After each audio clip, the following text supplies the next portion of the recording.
Hello दोस्तों, मैं आशुतोष कुमार। आप देख रहे हो सबका knowledge YouTube channel. JAC board की ओर से मॉडल पेपर का कल शाम का ही क्या बोलते हैं, मॉडल पेपर रिलीज हो चुका था। तो मैंने सबसे पहले आपको शॉर्ट वीडियो बनाकर डाल दिया था कि चैनल पे मॉडल सेट रिलीज कर गया। ठीक है, तो चलिए अब सॉल्यूशन देखेंगे एक एक करके। पहले आपका इकोनॉमिक्स का देखेंगे, उसके बाद इंग्लिश का देखेंगे और फिर फिजिक्स का भी देखने का कोशिश करेंगे, और होगा तो उसका करेंगे, नहीं तो इंग्लिश इकोनॉमिक्स तो मस्ट है। और क्लासेस इधर बंद रहेंगे जब तक मॉडल सेट का सॉल्यूशन सारा अपलोड नहीं कर देते। ठीक है, तो चलिए बिना टाइम वेस्ट किए इकोनॉमिक्स का। इंग्लिश मीडियम, हाँ, आर्ट्स साइंस कॉमर्स सारे स्टूडेंट के लिए यही होगा।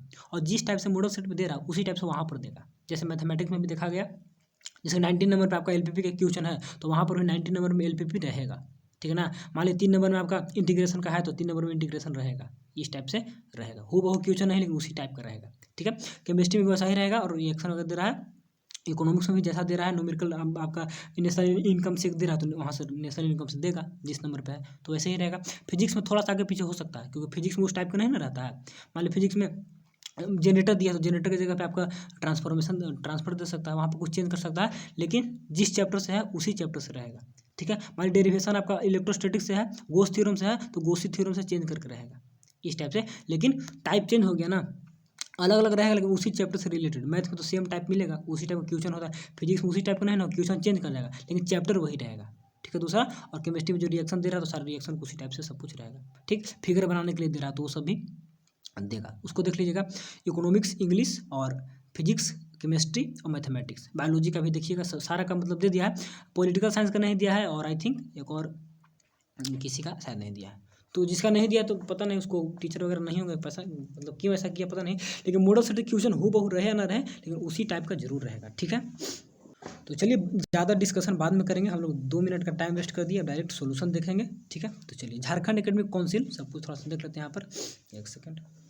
और चैप्टर सारा पढ़ाया हुआ है इंग्लिश का, इकोनॉमिक्स का। कुछ कुछ चैप्टर बच चुके हैं तो बस इसके बाद उस सबको कंप्लीट कर देंगे। चैप्टर वाइज एमसीक्यू भी दिया हुआ है और chapter wise long question answer देकर रिवीजन करवा कर टेस्ट वगैरह चालू करेंगे बहुत जल्द। ठीक है, बोले थे कि 15-16 से स्टार्ट करेंगे तो कर देंगे।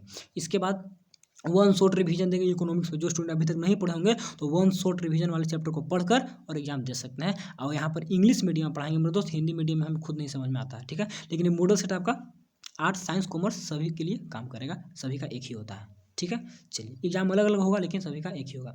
इकोनॉमिक्स का एग्जाम आई थिंक 20 को है ना, शायद डेट कंफर्म याद नहीं है। चलिए तो सब तो बाद में डिस्कशन सब कुछ होगा। और कोई दिक्कत होगा तो करिएगा, टेलीग्राम पे ज्वाइन कर लीजिएगा चैनल, वहाँ क्या बोलते हैं सब इन्फॉर्मेशन देते हैं वहीं पर ही। व्हाट्सअप नंबर भी दिया होगा, किसी भी वीडियो के कमेंट बॉक्स में मिल जाएगा। ठीक है, तो लिख लीजिए 9142 042 534। अगर कुछ काम हो तो कर सकते हैं, मैसेज कॉल कुछ भी। चलिए, तो इकोनॉमिक्स में आपका क्या रहेगा, 40 नंबर का ऑब्जेक्टिव, 40 का सब्जेक्टिव। ठीक है, हर एक सब्जेक्ट में है। प्रैक्टिकल वाले में 35 का होगा, केमिस्ट्री और फिजिक्स में। चलिए बात करते हैं कि एमसीक्यू ऑब्जेक्टिव होगा। आज पार्ट 1 देंगे, ठीक है ना, पार्ट 2 आपका कल दे देंगे। ठीक है, तो आज पार्ट 1 में क्या करेंगे, ऑब्जेक्टिव सारा का सारा देख लेंगे। या अपनी इंग्लिश का देंगे, उसके बाद धीरे धीरे करके सबका अपलोड कर देंगे। अभी थोड़ा सा टाइमिंग का भी दिक्कत, हम लोग का भी एग्जाम चल रहा है इंटरनल, तो टाइम लगता है थोड़ा सा। चलिए, तो टोटल नंबर कितना है आपका 40। ऑल क्वेश्चन आर मैंडेटरी, बनाना ही मस्ट है। 1 मार्क कीजिए। थोड़ा सा वीडियो को दोस्तों में जरूर शेयर कर, जरूर बताइए कि यहाँ पे इकोनॉमिक्स इंग्लिश पढ़ाया जाता है, फुली तैयारी भी करवाया जाता है, टेस्ट रिवीजन भी करेंगे हम लोग। ठीक है, चलिए 1 मार्क कीजिए साइन टू ईच क्वेश्चन, प्रति के लिए एक एक नंबर मिलेगा। And there are 4 option for the each question, choose the correct option. 4 दिए रहेंगे, 4 में से आपको बनाना है। And there is no negative marking for wrong answer, अगर गलत बनाते हैं तो कोई भी निगेटिव मार्किंग नहीं मिलेगा। ठीक है, चलिए, तो टारगेट रहेगा कि फुल में फुल नंबर लेके आए इकोनॉमिक्स इंग्लिश में, मेरा तो यही शुरू से एम है। फर्स्ट क्वेश्चन क्या कह रहा है, विच ऑफ द फॉलोइंग, यहाँ पर हिंदी वाले भी देख लीजिएगा, हिंदी के जो भी स्टूडेंट होंगे तो सेम ही है, आंसर तो सेम ही रहेगा। खाली हिंदी में यहाँ पे पढ़ेंगे नहीं, दोनों पढ़ेंगे तो टाइम ज़्यादा लगेगा, और हिंदी हमको उतना समझ में आता भी नहीं है क्योंकि पढ़े नहीं है मेरे दोस्त, तो कैसे आएगा, पढ़ेंगे तब ना। चलिए, तो विच ऑफ द फॉलोइंग। और पिछला बार जब मॉडल सेट का हम सोल्यूशन डाले थे क्लास 11th के, तो बहुत सारे स्टूडेंट ऐसा कमेंट किए थे कि भैया इंग्लिश में कोई नहीं डालता, आप ही इंग्लिश में डालें। ठीक है, तो बेस्ट है कि इंग्लिश वाले के लिए हम थोड़ा सा है, हिंदी में तो सब ही डाल देते हैं। ठीक है, तो चलिए कोई दिक्कत नहीं है, पढ़िएगा। और ज़्यादा दिक्कत होगा हिंदी वाले को तो बोलिएगा, थोड़ा सा कर देंगे मैनेज भी। ठीक है, चलिए, तो which of the following is an economy is related to choice of technique of production. अब देखिए सभी का आंसर की दिया है, इकोनॉमिक्स में आंसर की भी नहीं दिया है, तो अब आंसर की तो देता तो याद करके चल जाता, लेकिन समझ के पढ़ना बहुत मस्ट है, तो भूल जाएगा एग्जाम में। ठीक है, तो कहा टेक्निक ऑफ प्रोडक्शन, यानी कि कैसे प्रोडक्शन करना है, कौन सा टेक्निक से। तो 2 टेक्निक होता है, याद है, लेबर इंटेंसिव और कैपिटल इंटेंसिव। तो उसमें क्या कौन चुनना है, हाउ टू प्रोड्यूस, कैसे चुनेंगे, लेबर को लगाएंगे या कैपिटल को लगाएंगे। तो क्या होगा, कौन सा टेक्निक आ गया, हाउ टू प्रोड्यूस, कैसे चुनेंगे। ठीक है। तो problem of in economy related to choice of technique of production is how to produce, यह एक क्या है, प्रॉब्लम है, कैसे हम लोग को प्रोडक्शन करना है। सारे को वन शॉट रिवीजन में रिवीजन करवाएंगे, टेंशन मत लीजिए। अभी जितना बस एमसीक्यू क्या बोलते हैं पढ़ लीजिए जो मॉडल में दिया है, उसके बाद तो बाकी चैप्टर वाइज एमसीक्यू कराते हैं और एमसीक्यू टेस्ट करेंगे तो वहाँ पे कराएंगे, सब्जेक्टिव का भी टेस्ट वगैरह सब कुछ देंगे। अब देख लिए ना, मॉडल सेट के इंतजार में थे, कैसा लॉन्ग में दे रहा है, कैसा शॉर्ट में दे रहा है, उसी टाइप से रिवीजन करवाएंगे ना, ऐसे ज़्यादा टाइम वेस्ट होता है, उसी टाइप से करवा देंगे। मान लीजिए टेबल डायग्राम ग्राफ उतना नहीं दे रहा तो उतना नहीं करवाएंगे, एकदम आराम से, टेंशन नहीं लेना है, एकदम जुड़े रहना है, बेस्ट रिजल्ट करना है, उसके बाद तूफान धाकड़ मचाएंगे हम लोग सब कुछ अच्छे से। चलिए, तो total utility is maximum when the marginal utility is zero. The popular question हर एक कॉस्ट में रहे, रेवेन्यू में रहे, या रेवेन्यू का चैप्टर भी स्टार्ट ही कर दिए, रेवेन्यू में रहे, कॉस्ट में रहे, जो भी क्या बोलते हैं प्रोडक्शन में रहे, सभी में टोटल जहाँ पर मैक्सिमम, मार्जिनल वहाँ पर जीरो, याद रखिएगा। ठीक, अगर ग्राफ से भी दिखाना चाहते हो तो ग्राफ से भी दिखा सकते हैं। तो अगर आप ग्राफ बना के तो ऐसे कर सकते हैं, ग्राफ बनाकर भी इधर लिखिएगा टोटल, सब टोटल यूटिलिटी, मार्जिनल यूटिलिटी, ऐसे करके एवरेज यूटिलिटी सब इधर आ जाएगा, एवरेज यूटिलिटी। ठीक है, तो अब टोटल का ऐसे ग्राफ होता है, ठीक है ना। तो मार्जिनल का यहाँ से डाउनवर्ड डिक्रीज करेगा यहाँ से, तो जहाँ पर मैक्सिमम जाता है तो वहाँ पे जीरो हो जाएगा। ठीक है, एवरेज का भी इसी के कर में जाएगा जैसे कि टोटल जाता है। ठीक है, एवरेज का भी इस प्रकार से आता है। तो चैप्टर पढ़ा तो वहाँ पर देखिएगा तो सब क्लियर हो जाएगा, टेंशन नहीं लेना है, यहाँ पे क्लियर ग्राफ नहीं बनेगा। ठीक है, चलिए, generally an indifference curve, indifference curve कैसे होता है, इंडिफरेंस कर्व के बाद अगर बोले, इंडिफरेंस कर्व का बात बोले तो देखिए कैसा है। अब बताइए, कनकेव है कि कन्वेक्स है, इधर के ओर मुड़ा हुआ है तो क्या है, कन्वेक्स है कि कनकेव है। तो कनकेव मन होता है गढ़ा, गढ़ा होता है किधर, जब इधर गढ़ा है, देखिए गढ़ा मैंने इधर गढ़ा है तो कनकेव हो जाता है, लेकिन इधर उठा हुआ है, ठीक है ना, तो convex to the origin, convex to the origin. तो देख लेते हैं convex to the, option number C यहाँ पर क्या होगा, करेक्ट होगा। ठीक है, तो समझ के पढ़ना है, कहीं से कोई दिक्कत नहीं होना चाहिए। ठीक है, चलिए, और फोर्थ नंबर देख लीजिए, generally the slope of demand curve negative होगा। डिमांड कर्व का स्लोप कैसा होता है, डिमांड कर्व का स्लोप निगेटिव, डाउनवर्ड। ठीक है, चलिए, अच्छा, एक सरल हिंदी, चलिए, जो भी, the price elasticity of demand at mid point of the straight line demand curve is, mid point पे क्या होगा, अगर मिड पॉइंट पे बात करें, डिमांड कर्व का मिड पॉइंट क्या होगा, 1 होता है। ठीक है ना, इधर में लेस देन 1, मोर देन 1, इधर यहाँ पे इन्फिनिटी ऊपर में चला जाता है, यहाँ पे 0 हो जाता है। तो ये सब पढ़ाया हुआ चैप्टर पढ़िएगा तो अच्छा है, लेकिन याद रखिए कि क्या होता है, 1 होता है यहाँ पर मिड पॉइंट पर। कहाँ चला गया, ऑप्शन नंबर बी यहाँ पर करेक्ट होगा। ठीक है, चलिए, और एक दो कहीं पर गलत ही बनता है तो हम लोग फिर जब अच्छे से देखेंगे तो उसको क्लियर कर देंगे, लेकिन गलत नहीं करने देंगे, सोचेंगे सारा सारा सही बता दें, क्योंकि कुछ रिवीजन ऐसा किए हैं, सारा को कहीं कोई दिक्कत होना नहीं चाहिए। बाकी रिवीजन करेंगे तो अच्छे से हो जाएगा, और प्रैक्टिस करेंगे, टेंशन नहीं लेना है। विच of the following curve is U shape, U shape देखिए यहाँ पर, देखिए कन्फ्यूजन कर दिया है। यू शेप आपका एवरेज कॉस्ट भी होता है और मार्जिनल कॉस्ट भी होता है। अगर यू शेप का बात करें तो यू शेप आपका मार्जिनल कॉस्ट भी होता है, एवरेज वेरिएबल कॉस्ट भी होता है, एवरेज कॉस्ट भी होता है, एवरेज फिक्स्ड कॉस्ट नहीं होता है, ये आपका रेक्टेंगुलर हाइपरबोला होता है, एवरेज प्रोडक्ट ऐसा नहीं होता है। तो दोनों होता है, दोनों में कौन लिखिएगा, तो एवरेज वेरिएबल कॉस्ट ही लिख दिया। मार्जिनल कॉस्ट का भी यू शेप होता है, दोनों यू शेप क्यों होता है, लॉ वेरिएबल प्रोपोर्शन। तो यहाँ पे दोनों आंसर सही है, आई थिंक, तो बी को सही करिएगा, क्योंकि एवरेज वेरिएबल, एवरेज और मार्जिनल से एवरेज बनता है ना, सब मिलाकर एवरेज है कि हर एक पर, तो जिसका ज़्यादा वैल्यू है तो उसको दीजिएगा तो ज़्यादा वैल्यू मिलेगा। ठीक है, ये भी लिखिएगा तो गलत नहीं, दोनों का यूज सेप ही होता है। देखिए, कॉब प्रोडक्शन फंक्शन से आपका दे दिया, Cobb Douglas production function, Cobb Douglas production function से यहाँ पे दे दिया एक क्वेश्चन, तो बहुत अच्छा है। नोट्स में तो नहीं था, नहीं पढ़ाए थे, लेकिन कोई दिक्कत नहीं, यहाँ पे बता देते हैं। कॉब डगलस प्रोडक्शन फंक्शन वही लॉन्ग रन शॉर्ट रन निकालने का एक फॉर्मूला है। तो मेजर करने का, तो measure of returns to a scale in the production function कैसे होता है, ए आपका क्वांटिटी को दिखाएगा, क्यू ए आपका फिक्स टेक्निक ऑफ प्रोडक्शन, यानी कि जो भी हम लोग मशीन वगैरह का यूज करते हैं, और एल आपका लेबर हो गया, के आपका क्या हो गया, कैपिटल हो गया, और ए और B alpha beta variable change करेगा। तो यहाँ पे मेजर हम लोग को दोनों को ऐड करके देखते हैं। अगर ऐड करके 1 आता है तो क्या होता है, कांस्टेंट रिटर्न टू स्केल। अगर लेस देन 1 आता है तो decreasing return to scale. More than 1 आता है तो इंक्रीजिंग रिटर्न टू स्केल। ठीक है ना, तो इसको ऐसे करके निकालते हैं, ए प्लस बी यानी कि अल्फा प्लस बीटा को ऐड करके। ठीक है, चलिए, ठीक है, और ए आपका क्या था, टेक्निक ऑफ प्रोडक्शन, जो मशीन वगैरह का यूज करेंगे तो कांस्टेंट रहेगा। ठीक है, कैपिटल भी इसको बोल सकते हैं ना, मशीन वगैरह जो भी। चलिए, तो हम लोग का ए प्लस बी, सेवेंथ का कौन होगा, ए होगा। चलिए, when the marginal cost is less than average cost, then the average cost क्या होगा। देखिए, मार्जिनल कॉस्ट और एवरेज कॉस्ट का रिलेशन अगर देखिएगा तो आप ग्राफ से देखिए, देखिए आप यहाँ पर आपका मैं एक एवरेज कॉस्ट ले लेता हूँ यू शेप, और एक मार्जिनल कॉस्ट ले लेता हूँ, जहाँ पर यहाँ पर दोनों बराबर होते हैं, जहाँ पर यू मैक्सिमम होता है तो मार्जिनल यहाँ पर काटता है। ठीक है, यहाँ पर दोनों बराबर होगा, मार्जिनल कॉस्ट और एवरेज कॉस्ट यहाँ पर दोनों बराबर होगा, एवरेज कॉस्ट दोनों बराबर होगा। अब बात करते हैं कि when the marginal cost is less than average cost. यहाँ पर ध्यान दीजिएगा कि इसको यहाँ पर इसको हम बोल रहे हैं मार्जिनल कॉस्ट और इसको बोल रहे हैं एवरेज कॉस्ट, ठीक है। तो कह रहा है कि marginal cost is less than average cost, तो मार्जिनल कॉस्ट यहाँ पर एवरेज कॉस्ट से कम है, नीचे है तो कम है ना, तो कम है, तो देन द एवरेज कॉस्ट क्या होगा, इंक्रीज करेगा डिक्रीज करेगा, क्या होगा, तो एवरेज कॉस्ट क्या हो रहा है, जब यहाँ पर देखिएगा मार्जिनल कॉस्ट कम है, ये अगर कम है तो एवरेज कॉस्ट क्या हो रहा है, घट रहा है, एवरेज कॉस्ट क्या हो रहा है, घट रहा है ना, एवरेज कॉस्ट देखिए तो घट रहा है ना, जब कम है तो हो गया। ऐसे भी मार्जिनल जब कम है तो ज़्यादा घट जाता है तो कम होता है, और दोनों जब बढ़ते हैं तो मार्जिनल ज़्यादा बढ़ जाता है तो मार्जिनल ज़्यादा है, ऐसा भी है। तो ग्राफ बनाकर देख लीजिएगा तो अच्छे से समझ में आ जाएगा, ठीक है। तो मार्जिनल कम है तो घटेगा ही घटेगा, मार्जिनल ज़्यादा है तो बढ़ेगा ही बढ़ेगा, ठीक है ना। तो यहाँ पर एवरेज कॉस्ट क्या हो रहा था, घट रहा था, मार्जिनल जब कम था तो, ठीक है, मार्जिनल भी घट रहा था। चलिए, which cost does not change with the change in output, क्या फिक्स्ड कॉस्ट कभी चेंज होगा, जो फिक्स है तो फिक्स रहेगा, फिक्स्ड कॉस्ट। देखिए इकोनॉमिक्स में, माइक्रो इकोनॉमिक्स स्पेशली ग्राफ से ही होता है, तो फिक्स्ड कॉस्ट हमेशा क्या रहता है, कांस्टेंट रहता है, ठीक है, parallel to X axis.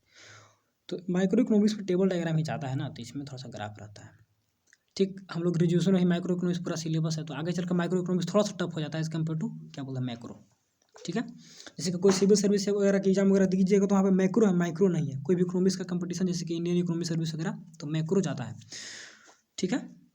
Micro आप टीचर वगैरह बनिएगा या फिर कोई अलग इकोनॉमिक रिसर्च में जाइएगा तो माइक्रो पढ़ना अच्छे से डीप में रहता है। In which of the following market structure firm in price take कर, प्राइस लेगा तो होमोजीनियस प्रोडक्ट सब कुछ है, वहाँ पर प्राइस वगैरह चेंज नहीं होता, कहाँ पर, परफेक्ट कंपटीशन में, ठीक है ना, प्राइस लेने वाला होता है। और प्राइस मेकर कहाँ पे होता है, याद है, मोनोपोली में अपना प्राइस ही बनाता है, ठीक है। तो ऑप्शन नंबर सी यहाँ पर करेक्ट होगा, क्वेश्चन नंबर 10 का।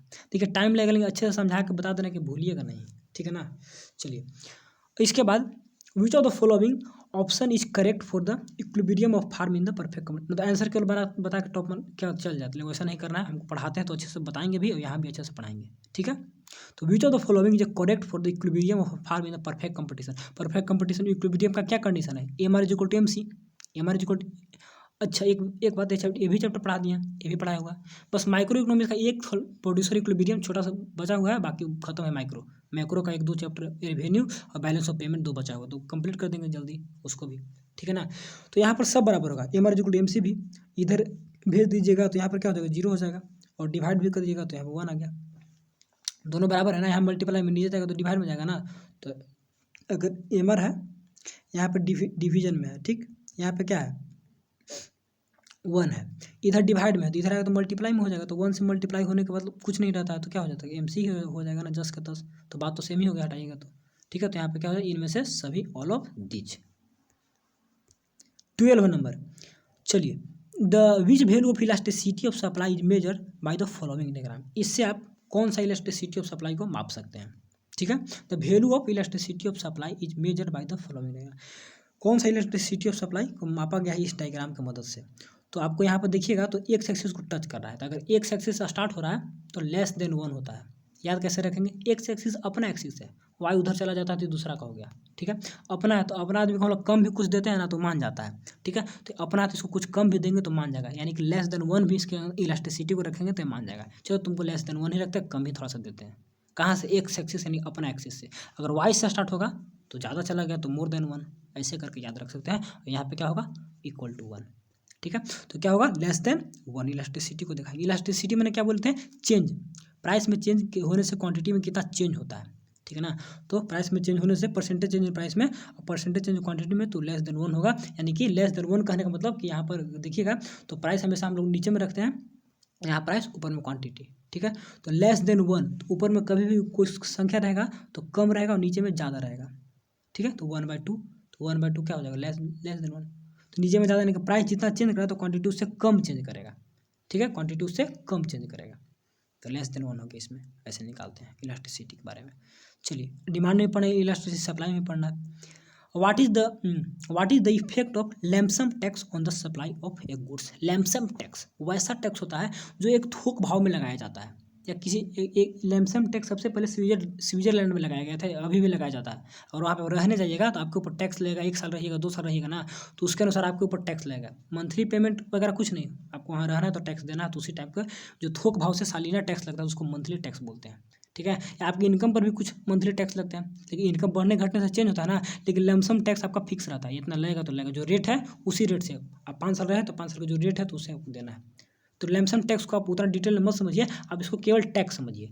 जब टैक्स किसी पर लग जाएगा तो सप्लाई क्या होंगे, थोड़ा सा सोचिए। अगर टैक्स लगेगा तो प्रोड्यूसर को ज़्यादा टैक्स पेमेंट करना पड़ेगा, यानी कि उसका पास कोस्ट खर्चा ज़्यादा हो जाएगा। तो जब कोस्ट खर्चे ज़्यादा हो जाएंगे उसके पास, तो सप्लाई अपने आप कम कर देगा ना, तो इसीलिए क्या होंगे, सप्लाई घट जाएंगे, सप्लाई डिमिनिशेस। और ऑप्शन देखने का हम लोग यहाँ पर गुंजाइश है ही नहीं, क्योंकि घटेगा तो घटेगा ही, बढ़ेगा तो कभी नहीं, रिमेन होगा भी नहीं और जीरो भी कभी नहीं होगा। चलिए, अदर थिंग्स रिमेनिंग अनचेंज, ठीक है। What is the effect of increase in demand of the goods on A market equilibrium. देखिए मार्केट इक्विलिब्रियम में है और सब कुछ अनचेंज है, यानी कि कांस्टेंट है। केवल क्या हो रहा है कि effect of increase in demand, what is the effect of increase, अगर डिमांड बढ़ता है इफेक्ट क्या होगा, इसको भी ग्राफ से समझिए तब अच्छे से याद हो जाएगा। देखिए क्या बोल रहा है कि सब कुछ कांस्टेंट है, तो आपका डिमांड यहाँ पर ले लीजिए, ठीक है, सप्लाई यहाँ पर ले लीजिए, ठीक है। यहाँ पर इक्विलिब्रियम आ गया, इसको मान लीजिए प्राइस, इसको मान लीजिए क्वांटिटी। अब क्या बोल रहा है कि सब कुछ कांस्टेंट है, लेकिन क्या हो रहा है कि ये देखिए डिमांड है, डी आपका डिमांड है, ठीक है, और ये आपका सप्लाई कर्व है, ठीक है। अब क्या हो रहा है कि डिमांड इंक्रीज कर गया, डिमांड आपका इंक्रीज कर यहाँ पे आ गया, ठीक है, इंक्रीज कर गया तो क्या हो गया, D1 हो गया और यहाँ पर D1 हो गया। डिमांड इंक्रीज करने से देखिएगा तो प्राइस आपका क्या किया, प्राइस भी इंक्रीज कर गया, प्राइस भी इंक्रीज कर गया।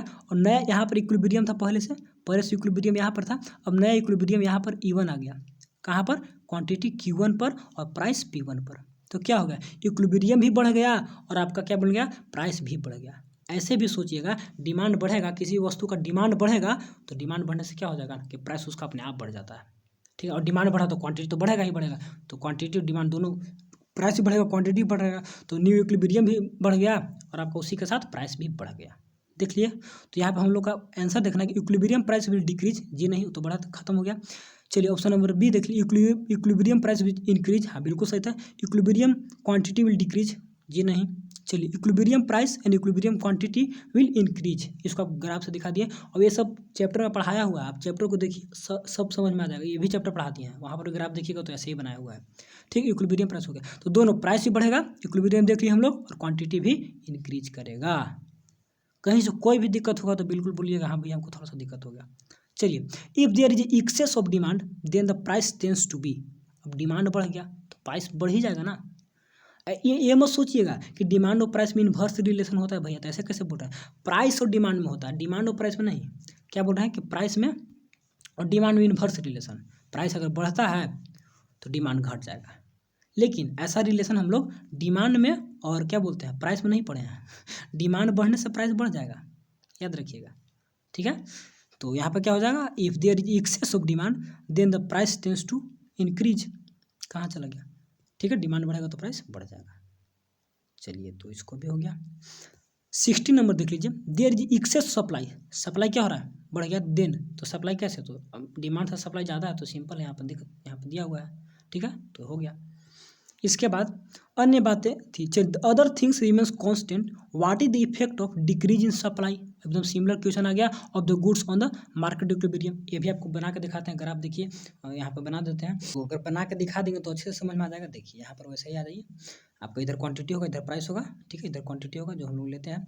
अगर बात करते हैं अदर थिंग्स रिमेनिंग कांस्टेंट, सब कुछ कांस्टेंट है, ठीक है ना, तो what is the effect of decrease in supply of the goods on A market equilibrium, market equilibrium में है, तो चलिए यहाँ पर आपका इक्विलिब्रियम ले लेते हैं, जहाँ पर आपका डिमांड कर्व और सप्लाई कर्व टच करेगा, ठीक है। तो आपका हो गया, सॉरी आपका डिमांड कर्व हो गया DD डाउनवर्ड स्लोपिंग, और आपका सप्लाई कर्व हो गया SS अपवर्ड राइजिंग, ठीक है। यहाँ पर इक्विलिब्रियम है, यहाँ पे आपका P1 प्राइस हो गया, यहाँ पर क्वांटिटी Q1 हो गया। अब क्या बोल रहा है कि सप्लाई डिक्रीज कर गया, अब सप्लाई आपका डिक्रीज कर दीजिए यहाँ पर।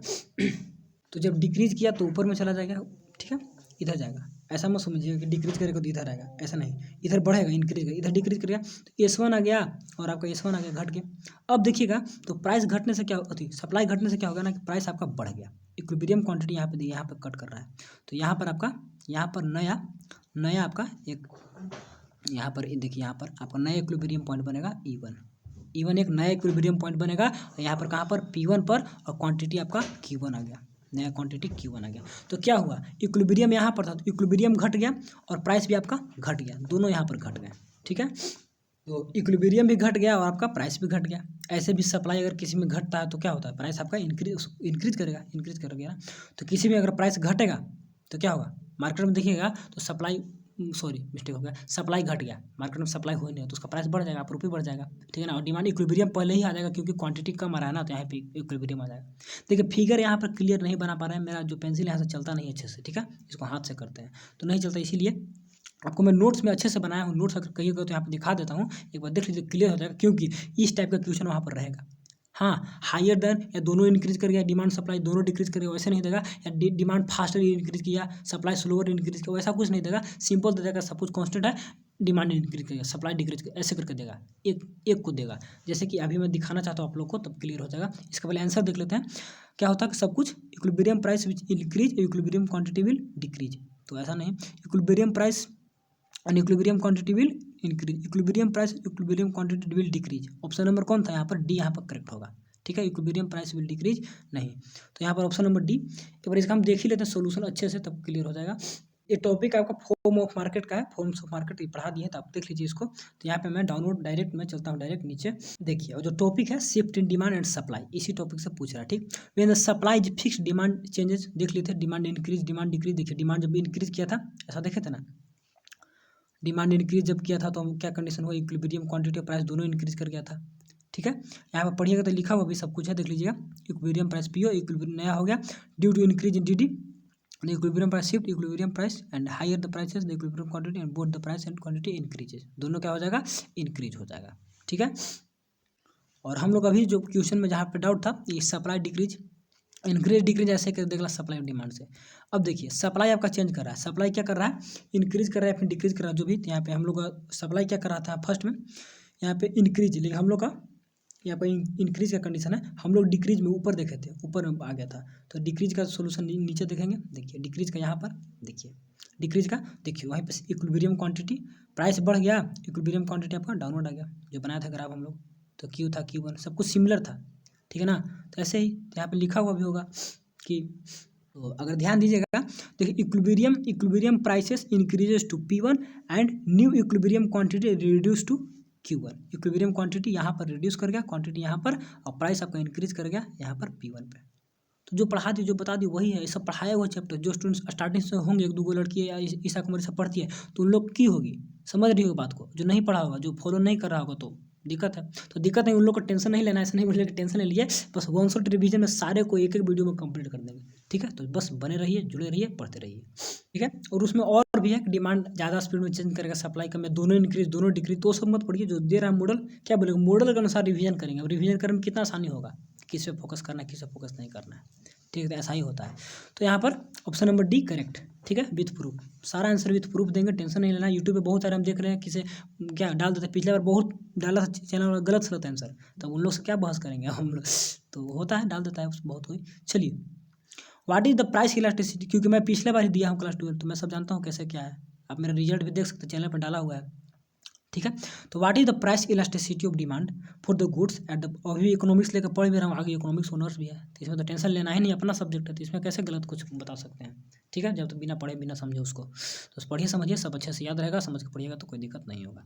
What is the price elasticity of demand for goods of production level, और लाइव में भी क्या, चलिए वो तो बात का चीज़ है, लाइव में कैसे, तो वीडियो सामने आए थे लाइव, तो वीडियो नहीं चल रहा है, उसको देखना पड़ेगा, क्योंकि लाइव क्लास लाइव टेस्ट लेना तो कैसे होगा। What is the price elasticity of demand for goods at the production level of maximum total revenue which monopoly. देखिए मोनोपोली का हमेशा क्या होता है, प्राइस इलास्टिसिटी में बताया हूँ कि मोनोपोली में लेस देन वन, मोनोपोलिस्टिक में मोर देन वन, और इस पे इन्फिनिटी होता है, क्या बोलते हैं, परफेक्ट कंपटीशन में, ठीक है। तो price elasticity of demand for goods, ठीक है ना, of production at the production level of maximum total revenue in the monopoly. तो मोनोपोली में ये रेवेन्यू चैप्टर स्टार्ट किए हैं, तो वहाँ पर क्या होगा, लेस देन 1। आप इलास्टिसिटी को देखिएगा तो लेस देन 1 वहाँ पर मिल जाएगा, ठीक है। 1 नहीं, 1 कहीं कहीं पे गलत देता है कि 1, तो 1 आपका नहीं होता है इसमें, ठीक है।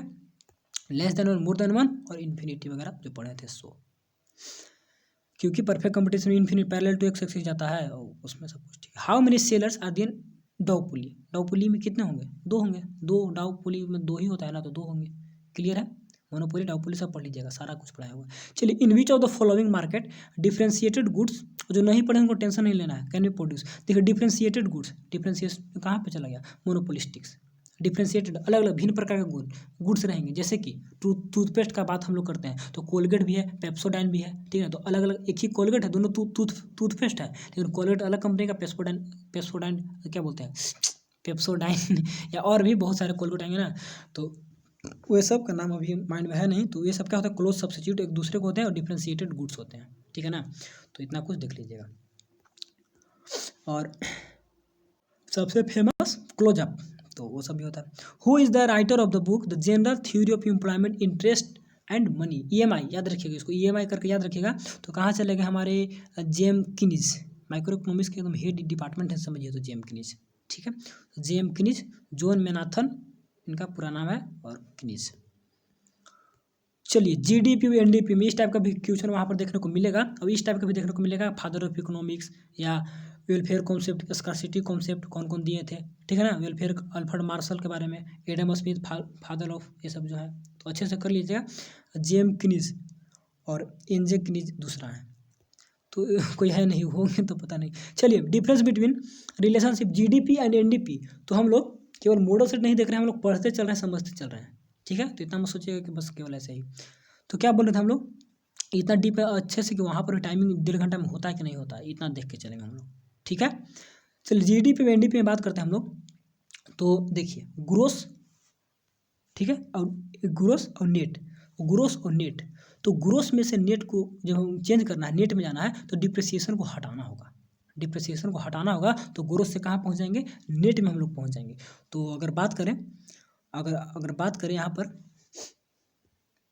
ऐसा ही बोल सकते हैं कि अगर डिप्रिसिएशन को ऐड कर देते हैं नेट में, तो आपका ग्रोस बन जाएगा। ये भी देख कन्फ्यूजन करने वाला, तो मल्टीप्लाई तो होता नहीं है, इधर तो खत्म हो गया, मल्टीप्लाई होगा नहीं, माइनस भी नहीं होता है। अब माइनस होगा चेंज करके, इधर उधर करके। लेकिन अगर बात करें यहाँ पर क्या दे रहा है, NDP से हमको कहाँ जाना है, GDP में। तो क्या करेंगे, ऐसे करके पढ़ाते वक्त बताएंगे कैसे चेंज करेंगे। एक बार जरूर उस वीडियो को देखिए अच्छे से, तब जाके सही होगा। ज़्यादा वीडियो नहीं, कोई भी चैप्टर में 4 5 6 से वीडियो ज़्यादा नहीं होगा। अभी भी टाइम है 2 मंथ। अब NCERT क्या है, 10 को चैप्टर होगा, 6 या 60 देखिएगा, 2 तो 1 मंथ में खत्म हो जाएगा सारा का सारा।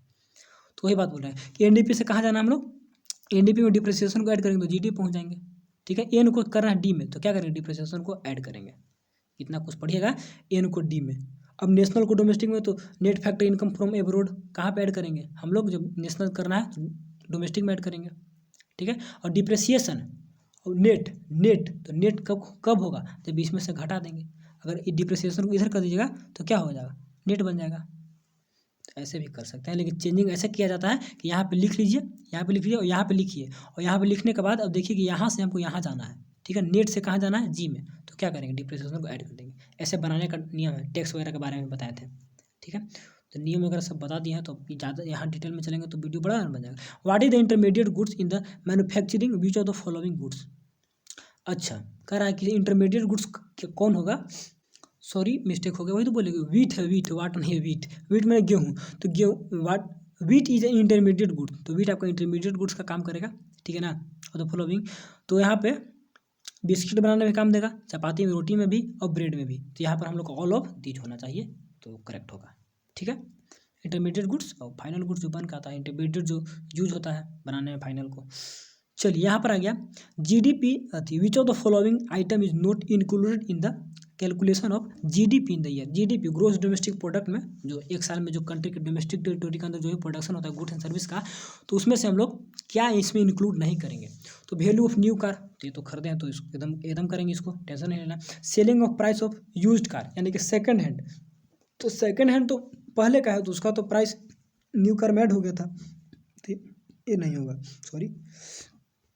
ट्यूशन फी तो ये तो होगा, ठीक है। वैल्यू ब्रेड तो ये भी होगा, तो ऑप्शन नंबर बी यहाँ पर करेक्ट होगा, ठीक है। याद दिखेगा, नोट लिखा है, तो ये सब पढ़ के ध्यान से, एग्जाम में का तो हड़बड़ में हम लोग गलत कर देते हैं, मैं खुद गलत किया था पिछला बार केमिस्ट्री में, एक दो क्वेश्चन ऐसे करके। चलिए, GDP can be calculated by which of the following method, कौन से मेथड से जीडीपी, तो दोनों में वैल्यू एडेड मेथड या प्रोडक्ट मेथड इसको बोलते हैं, इनकम मेथड भी और एक्सपेंडिचर मेथड भी, तो सारे मेथड से करते हैं तो हम लोग क्या ऑल ऑफ दिस हो जाएगा। ठीक है, चलिए। अच्छा, बहुत करंट क्वेश्चन पूछ दिया आपका मनी एंड बैंकिंग से। 1960 में आपका 2016 में क्या हुआ था कि डीमोनेटाइजेशन हुआ था पैसा का। डीमोनेटाइजेशन कहने का मतलब उस पैसा को हटा कर नया पैसा लाना, डिमोनेटाइजेशन को सिंपल वर्ड में समझिएगा तो ठीक है। इसका हिंदी विमुद्रीकरण यहाँ पर दे दिया। ठीक, तो पुराने का वैल्यू खत्म हो जाता है इसमें और नया करेंसी आता है। तो कौन कौन को विच डिमोनेटाइजेशन ऑफ करेंसी बाद taken out of the circulation से हटा लिया गया था। तो यहाँ पर आपका 500 1000 का नोट्स को हटा लिया गया था डिमोनेटाइज करके। ठीक है, उसका वैल्यू अब नहीं है। डिमोनेटाइज चैनल हम लोग का मोनेटाइज होता है तो वो डिमोनेटाइज खत्म होना। विच of the following is not a function of central bank, central bank का फंक्शन कौन नहीं, कार्य कौन नहीं है। ठीक है, तो आपका करंट इशू करती है, कंट्रोल भी क्रेडिट करती है, accepting deposit with public and bank of government का बैंक भी है। तो ऑप्शन नंबर यहाँ पर सी का करेक्ट होगा। ठीक है, इसका ये काम नहीं है कि डिपॉजिट को एक्सेप्ट करे, इस किसका काम है, कॉमर्शियल बैंक का काम है, कॉमर्शियल में व्यापारिक बैंक का काम है, इसका काम नहीं है। The central bank of India is, यहाँ पे आपको बताना है कि central bank of India, Bharat का सेंट्रल बैंक कौन है, आपका reserve bank of India RBI. Governor कौन है, शक्तिकांत दास, याद रखिएगा, ये सब नाम थोड़ा सा करंट में चलिएगा था। विच of the following is the most liquid money, liquid जिसको आसानी से चेंज किया जा सकता है एसेट्स में, तो लिक्विड M1 में आता है करेंसी वगैरह, तो उसको आप एसेट्स में बदल सकते हैं तो उसको लिक्विड मनी बोलते हैं। ठीक है, लिक्विडिटी क्या, जो करंट मनी बैंक अकाउंट पे कितना का पैसा है, तो लिक्विडिटी वही होता है करंट करेंसी M1। ठीक है, मनी सप्लाई से टॉपिक यहाँ पे दे दिया। The induce consumption in the consumption function, और जिसको समझ में नहीं आएगा तो टेंशन नहीं लेना, नहीं पढ़े होंगे तो कैसे आएगा। ठीक है ना, हम लोग पढ़े हैं, रिवीजन किए, सब याद है हम लोग को, तो कर रहे हैं उसी टाइप से, तो पढ़िए, रिवीजन करिए, याद करिए, सब कुछ हो जाएगा। तो induce consumption in the consumption function, देखिए इकोनॉमिक्स बहुत आसान है, बहुत कुछ समझ में क्यों नहीं, एकदम बदम क्या बोले, तो बहुत मस्त इंटरेस्टिंग सब्जेक्ट है। The induce consumption in the consumption function, induce, इसमें हमको तो इंड्यूस आपका क्या होता है, एक ऑटोनोमस होता है, एक इंड्यूस होता है। ठीक है, सॉरी, ये आपका ऑटोनोमस है और आपका इंड्यूस है, BY आपका इंड्यूस है। ठीक है, तो ऐसे यहाँ पे कन्फ्यूजन होता है, एग्जाम में मैं खुद लिखने का पिछला बार दिया था कि इंड्यूस लिखिए और क्या ऑटोनोमस लिखिए। तो इंड्यूस करंट हम लोग पढ़े थे केमिस्ट्री में, जो अपने आप इंड्यूस हो जाता है, तो हमको लगा कि अपने आप हो रहा है, तो अपने आप होने वाला तो हो जाएगा, जी नहीं, ये हम लोग करते हैं इंड्यूस, यहाँ पर अपने आप ऑटोनोमस होता है, तो ऑटोनोमस आपका ये है, इंड्यूस आपका BY है। ठीक है, एक बार रिकॉल जरूर नोट्स को करिएगा अच्छे से, तो बहुत अच्छा हो जाएगा। चलिए, MC marginal propensity to consume and marginal propensity to save, देखिए यहाँ पे जो B है ना, इसको मार्जिनल प्रोपेंसिटी टू कंज्यूम ही बोलते हैं, B को। ठीक है, तो इसको बोलते हैं, और ऑटोनोमस हो। चलिए, इसके बाद ऑटोनोमस कंजप्शन, इसमें हम लोग क्या ग्राफ कैसा रहता है, पैरेलल टू एक्स एक्सिस। ठीक है, कि हाँ वही था। चलिए, तो marginal propensity to consume and marginal propensity to save, ये सब क्या है, यहाँ पढ़ाने लगेंगे तो टाइम चला जाएगा। ठीक है, तो वो सब बाद में। Change in Y, change in consumption कितना होता है, इनकम में चेंजिंग करने से सेविंग में कितना चेंजिंग करते हैं, डेल्टा चेंजिंग तो उसी को दिखाता है। दोनों को ऐड करने पे 1 होता है, याद रखिएगा, आप यहाँ पे डायरेक्ट फार्मूला याद रखिए। ठीक है, चलिए, बाकी हम लोग रिवीजन करेंगे तो सब कुछ वहाँ पे अच्छे से बताएंगे। What is the line of autonomous investment in the autonomous investment, अभी ऑटोनोमस का बात कर रहे थे, तो इसमें कोई चेंजिंग नहीं होगा, कितना भी आपका इनकम चेंज करे ये आपका कॉन्स्टेंट ही रहेगा, ऑटोनोमस है। ठीक है, तो यहाँ पर CD आपका क्या हो जाएगा, CD आपका ऑटोनोमस इन्वेस्टमेंट हो जाएगा। ठीक है, चलिए, प्राइस पे कोई चेंजिंग नहीं करेगा। चलिए, the value of marginal propensity to save in economy 0.4, then what will be the value of multiplier, multiplier का वैल्यू क्या होगा, तो मल्टीप्लायर का जो वैल्यू होता है के का 1 बाई क्या होता है, 1/1 माइनस MPC, तो 1 माइनस MPC को क्या लिख सकते हैं, 1 बाई क्या होता है MPS, तो MPS तो 1 कितना, 1 बाई MPS, तो MPS का वैल्यू कितना 0.4, तो यहाँ पे कर दीजिए 1 बटा में 0.4, पॉइंट काट के ऊपर 0 2 5। ठीक है, तो काट दीजिए, तो 2.5, ऑप्शन नंबर D करेक्ट हो जाएगा। समझ गए, चलिए, सिंपल 1/0.4 करिए, हो जाएगा। विच of the following is note an example of direct tax, direct tax का एग्जाम्पल यहाँ पर आपका कौन नहीं है, तो इनकम टैक्स तो डायरेक्ट टैक्स होता है, वेल्थ टैक्स भी होता है, एंड गिफ्ट टैक्स भी शायद लेगा, गुड्स एंड सर्विस जो टैक्स होता है GST आपका डायरेक्ट टैक्स नहीं है, आपका इनडायरेक्ट टैक्स है, जो गुड सर्विस पे लिया जाता है आपका। तो आप मान लीजिए बिस्कुट वगैरह खाते हैं लेकर, तो उसमें टैक्स तो रहता है, लेकिन इनडायरेक्ट टैक्स रहता है, डायरेक्ट नहीं रहता है। ठीक है, गिफ्ट वगैरह किसी से मिलती है उसमें डायरेक्ट टैक्स इसमें लगता है। चलिए, विच of the following an example of public goods. इसमें तो आई थिंक टैक्स लगता नहीं होगा, गिफ्ट टैक्स में, गिफ्ट टैक्स तो गिफ्ट पे जो टैक्स, गिफ्ट पे भी टैक्स लगता है आई थिंक। अब ये देखिए मनी क्या बोलते हैं, बैलेंस ऑफ पेमेंट चैप्टर का, तो सॉरी बजट चैप्टर का है तो उसको भी नहीं पढ़ाए हैं, तो उसको भी कर देंगे। विच of the following an example of public goods, तो अब अच्छे से पढ़ाएंगे ना, फोकस करके। ये मॉडल सेट कौन है, पब्लिक गुड्स कौन हो जाएगा यहाँ पर, आपका सड़क हो जाएगा। ठीक है, कपड़ा वगैरह तो हम लोग का प्राइवेट है अपना है, तो इसमें तो कुछ कर नहीं सकते हैं। कार है तो कार तो मेरा है ना, प्राइवेट है। चलिए, when the GST implemented in India, कब लागू हुआ था, याद है, करंट टॉपिक से पूछ दिया, तो ये भी चैप्टर से है। ठीक है, सब बजट चैप्टर में आएगा। तो आपका जीएसटी कब लगा था, 2016 में, मतलब कि आया था, लेकिन लागू हुआ तो 2017 में। ठीक है, शायद आई थिंक 1 अप्रैल था, इसका डेट देख लीजिएगा, 1 अप्रैल को, कि 1 जून, मार्च अप्रैल जो भी। चलिए, 2017 में लागू हुआ था, तो यहाँ पर इंट्रोड्यूस नहीं लिखा हुआ, इम्प्लीमेंटेड लिखा है, लागू कब हुआ था।